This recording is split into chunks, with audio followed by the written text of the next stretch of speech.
good boy, okay? No, I think it's gonna go in there. No, he's going in here. There you go. Go outside. Perfect. So he's got a little door right there na pwede siya lumabas. Iwan namin si Blue. Bye, Blue! I love you! Aalis muna kami ng Delta Junction, Alaska kasi magbabakasyon kami. Mawawala kami for 10 days kaya iniwan muna namin si Blue sa isang dog hotel para merong mag-alaga sa kanya. So we are here in Fairbanks. Fly down to Anchorage.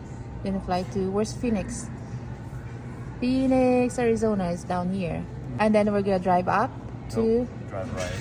right? Right. Right. To New Mexico. Tingnan nyo. That's how big Alaska is. And this is how big the Philippines is. Ang liit lang. Parang ganito lang kalaki ng parte ng Alaska.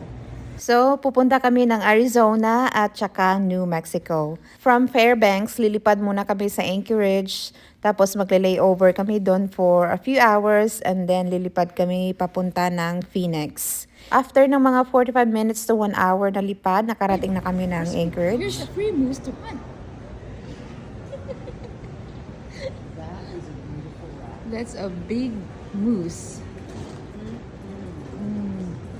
That's real, right?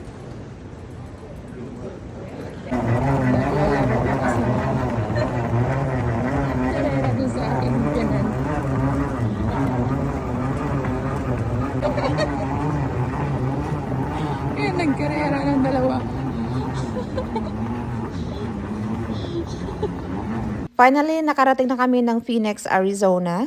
Kasama din pala namin yung aking biyanan kasi magbabakasyon din siya dito. Pero magsistay siya doon sa bahay ng kanyang kapatid. And then, sumakay kami ng tram papunta sa car rentals. Mag-alas 4 pa lang ng umaga yung aming dating dito sa Arizona. Every time na nagbabakasyon kami, nagrerenta lang talaga kami ng sasakyan.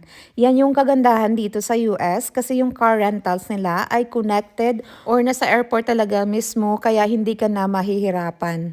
Look at that, guys! The sun is so bright here in Arizona. Kakatapos lang pala naming mag-almusal dito sa isang restaurant kasama yung pamilya ng aking biyanan. Oh, ang ganda din dito sa Arizona. Dahil pagod at gutom na kami, hindi ko na binidyohan yung restaurant na kinainan namin. We are here na sa bahay ng aking tiyahin.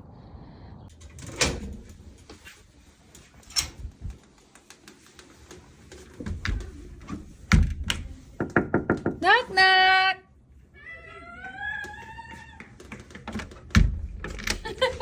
Hi! Good morning! Wow! Are you ready for jogging? Are you jogging? Are you jogging? Come here with my Lola!